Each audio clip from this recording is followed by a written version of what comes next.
লোক ঢোকে, বাইরের লোক ঢোকে, সেখানে কি আমার পায়ের ছাপ পাওয়া যাওয়ার কথা? মানে এটা কোন ভিত্তিতে আসলে আমি বুঝি না। আমি যদি করে থাকি তাহলে আমার পায়ের ছাপ ওখানে থাকবে। আমি যদি ব্যাপারটা সাজাই তাহলে আমার পায়ের ছাপ কি ওখানে থাকার কথা? আমি বুঝি না, মানে কিরকম পরীক্ষার রেখে এখানে কিরকম। রোকসানা পিনুকে হত্যা করার সময় তার স্বামীর সঙ্গে জড়িত ছিল নিজের ছেলে। এবার রিমান্ডে এমনই বিস্ফোরক তথ্য পাওয়া গেছে।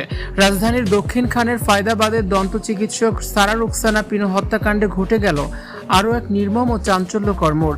স্ত্রী খুনে গ্রেপ্তার হওয়া স্বামী সোহেল রানা রিমান্ডে জিজ্ঞাসাবাদে স্বীকার করেছেন, এই রোমহর্ষক হত্যাকাণ্ডে শুধু তিনি একা নন, সরাসরি জড়িত ছিল তাদের নিজের সন্তানও। রোকসানা পিনুর মরদেহ উদ্ধারের পরপরই তার ছেলের অস্বাভাবিক আচরণ এবং উপস্থিত সাংবাদিক ও স্থানীয়দের নজর কেড়েছিল।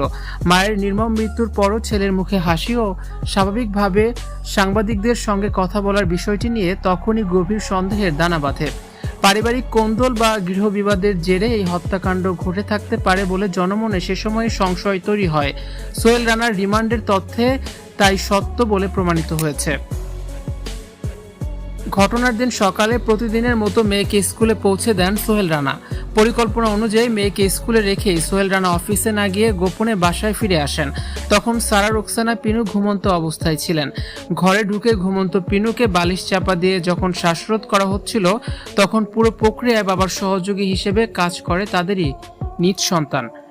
হত্যাকাণ্ড শেষে চোর বা ডাকাত প্রবেশের মিথ্যা নাটক সাজাতে জানালার গ্রিল কেটে ফেলা হয় এবং পরে ঘরে থাকা জুতার ছাপের অসাবধানতাবশত ফেঁসে যান অভিযুক্ত।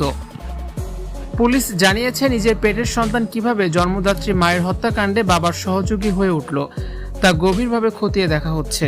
ওই ছেলেকে রিমান্ডে এনে জিজ্ঞাসাবাদ ও অন্যান্য পারিপার্শ্বিক তথ্য প্রমাণ মিলিয়ে দ্রুতই এই হত্যাকাণ্ডের পূর্ণাঙ্গ চার্জশিট আদালতে দাখিল করা হবে।